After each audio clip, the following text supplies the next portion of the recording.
আসসালামু আলাইকুম বন্ধুরা। আজকে আপনাদের জন্য নিয়ে এসেছি ৪ বেডরুমের সুন্দর একটি বাড়ির ডিজাইন।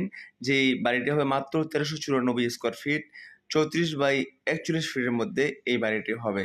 তো বন্ধুরা আপনাদেরকে দেখাই, এই যে আমরা সিঁড়ি দিয়ে ঢুকি, প্রথমেই রয়েছে একটি বড়সড় hall room, ২২ feet by ৬ inch, ১২ feet by ৬ inch. সামনে রয়েছে ২টি master bedroom, ১২ feet by ১৩ feet, এবং এই বেডরুমের সঙ্গে রয়েছে টয়লেট রয়েছে, অ্যাটাচ টয়লেট রয়েছে ৭ ফিট ৬ ইঞ্চি, ৪ ফিট ৬ ইঞ্চি, এবং সামনে রয়েছে ব্যালকনি।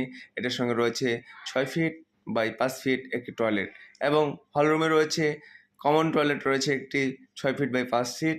আর এখান থেকে আমরা রেখেছি একটি জানালা, যে জানালা দিয়ে আলো বাতাস সেখানে প্রবেশ করে, কিংবা এখানে একটি ব্যালকনি রাখতে পারেন। কর্নারে বেডরুমটি রয়েছে ১২ ফিট বাই ১১ ফিট। অনেক সুন্দর একটি কিচেন রেখেছি ৮ ফিট বাই ৬ ফিট। তো বন্ধুরা, এই যে কর্নার রো দেখতে পাচ্ছেন ১২ ফিট বাই ১১ ফিট। তো সব মিলিয়ে ইউনিটটি অনেক সুন্দর হবে। আপনারা চাইলে আপনাদের স্বপ্নের বাড়ি হিসেবে এই